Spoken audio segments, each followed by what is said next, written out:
Mindset ना बड़ा funny है, मतलब मेरा ऑब्जर्वेशन है, maybe I am wrong. मेरा ऑब्जर्वेशन है कि जब भी हमारे साथ कुछ गलत होता है ना, तो वो हमें बहुत दिनों तक याद रहता है।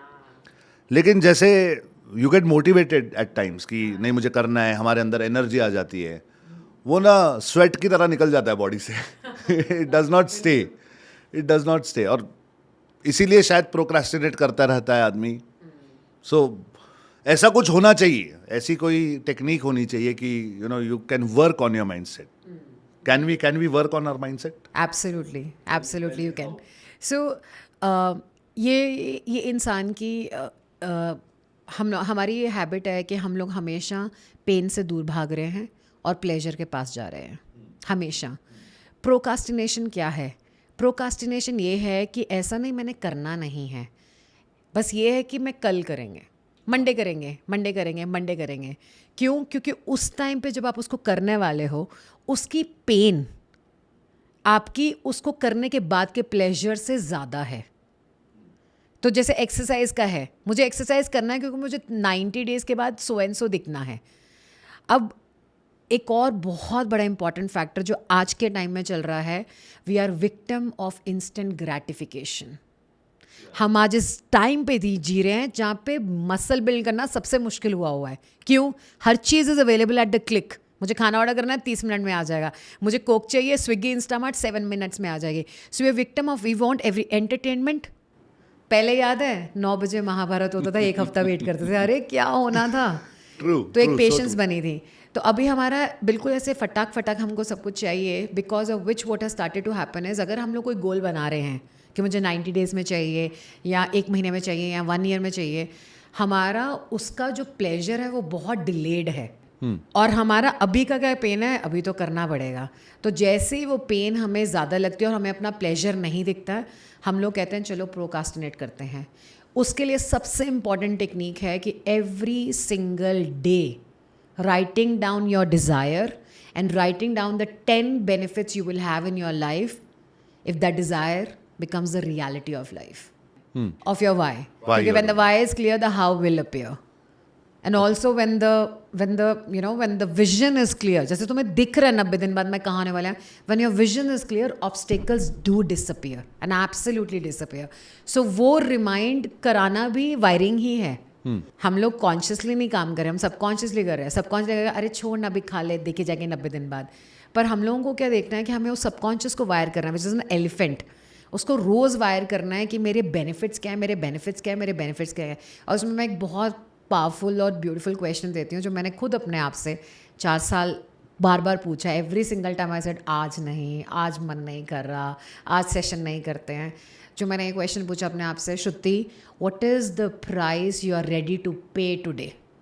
Because if you allow yourself to live few years of your life like no one has, you will live the rest of your life like no one has. So ये बार बार बोलना अपने आप को कि क्या प्राइस, अच्छा ये कोई बात नहीं, कर लेते हैं आज। तो ड्रीम बहुत बड़ा रखा, पर रोज़ ये जाना कि ये छोटे छोटे एक्शन, बहुत सारे लोग ना बहुत फैंटेसाइज भी होते हैं कई बार सक्सेस को लेके, और वो फैंटेसी में हम अपने आप को ये नहीं बता पाते कि एक्शन की भी थोड़ी फैंटेसी करनी चाहिए। कि क्या छोटे छोटे एक्शन। मैं हमेशा कहती हूँ जब किसी सक्सेसफुल इंसान को देखते हो ना, वाव हो जाओ उनके रिजल्ट से, पर उसके बाद सेकंड थॉट हमेशा ये होना चाहिए इनके क्या कैरेक्टरिस्टिक्स हैं, इनकी क्या बीइंग है। जैसे मैं जब शुरू करी थी, मैं हमेशा ये सोचती थी कि ये इंसान इतना कर रहा है, इसकी क्या 3 चीज़ें हैं जो मुझे इसको देखनी है और मुझे अपने अंदर लानी है। तो कभी किसी से कंसिस्टेंसी सीखती थी, अच्छा श्रुति 90 दिन कंसिस्टेंट करा इस पे। कभी मैसिव एक्शन टेकर देखती थी, कई बार देखती थी कि वीडियो ही बनाना है, अच्छा ये लोग तो कभी भी कैमरा उठा के करते हैं, मैं कहती हूँ मैं भी करूँगी, गंदा काम करेंगे पर करना शुरू करेंगे। So I think those are the ways for you. छोटे छोटे वो चीज़ों को देख के खुद को ही समझ नहीं आएगा, एक दिन हम सब लोग पीछे पलट के देखेंगे ना और बोलेंगे कहाँ पहुँच गए हम लोग, कहाँ शुरू हुए थे। बहुत ही पावरफुल चीज़ जो मुझे अपने पर्सनल, क्योंकि मैंने भी बहुत ज़्यादा कॉन्फिडेंस से स्ट्रगल करा है, मुझे हमेशा उस टाइम पे ये लगता था, जो मैं अपनी कम्युनिटी को भी बताती हूँ, कई बार हम किसी को देखते हैं, उनसे हम लोग इंस्पायर होने की जगह हम एक्सपायर हो रहे होते हैं। हाँ, हम लोग पता क्या कहते हैं, हम कहते हैं वाह क्या काम किया है, और उसके बाद सेकेंड थॉट होता है भैया मेरे बस का तो नहीं है। मुझे आज भी याद है, मेरी एक फ्रेंड थी, मुझे कहते अपना वेबिनार में अटेंड करें। हाँ, अटेंड कर वो आई, उसने मेरा वेबिनार देखा, वो कोच बनने वाली थी। उसने मेरा वेबिनार देखा, उसके बाद मुझे कहती, श्रुति मुझे 100% गारंटी हो गया मैं नहीं बन सकती। मैंने बोला क्यों? वही इंस्पायर नहीं हुई, एक्सपायर हो गई। मैंने बोला क्यों? कहती वो जो तू जिस कॉन्फिडेंस तू कर रही थी मैं नहीं कर सकती। मैंने बोला तुम मेरे 400 और 500 वेबिनार को देख रही है और तू इसके साथ कर रही है, तो comparison is a confidence sucker. Comparison is the biggest injustice जो हम अपनी आइडेंटिटी को करते हैं, क्योंकि हम लोग अपने चैप्टर 1 को किसी चैप्टर 10 के साथ कंपेयर करते हैं। और हमने ये इतनी बार ये सुना है that every master was once a disaster. तो अगर आज तुम डिजास्टर हो, just know it for a fact you will be a master one day. तो कंपैरिजन भी बहुत बड़ा कॉन्फिडेंस किलर है। स्ट्रेंज, लेकिन आपने कंपैरिजन बोला ना, something came to my mind. मेरा एक कज़िन है रवि, तो हम लोग स्कूल में हमेशा साथ थे। लाइक किंडरगार्टन से लेकर I think up to 10th 11th we were together. तो हमारी ना कभी बनती नहीं थी। वो हमेशा मुझसे उखड़ा उखड़ा रहता था, नाराज़ रहता था। And after a gap of maybe 20 years after our education, हम एक दिन चेन्नई गए एक इवेंट में। मैं उसे MMI के लिए ले गया था। तो वहाँ पर रात को जब हम बैठ के बातें कर रहे थे, he said one thing which was like a shocker to me. He said आपको पता है मैं आपको बचपन में हेट करता था।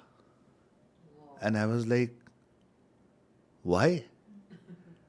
The answer he gave me was this, mummy हमेशा मुझे आपसे कंपेयर करती थी एंड वो मुझे अच्छा नहीं लगता था कि देख वो कैसे कर रहा है, तू कैसे कर रहा है, उसके कितने मार्क्स आ रहे हैं, तेरे कितने आ रहे। और सी अगेन, हम रियलाइज नहीं करते, ये कितनी कॉमन सी बात है।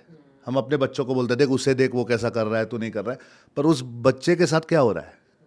उसका कॉन्फिडेंस टूट रहा है एंड रिलेशंस खराब हो जाते हैं। Like we never had good relations जब हम छोटे थे एंड वी रियलाइज नाउ कि कितने साल हमारे वेस्ट हो गए। Very important confidence.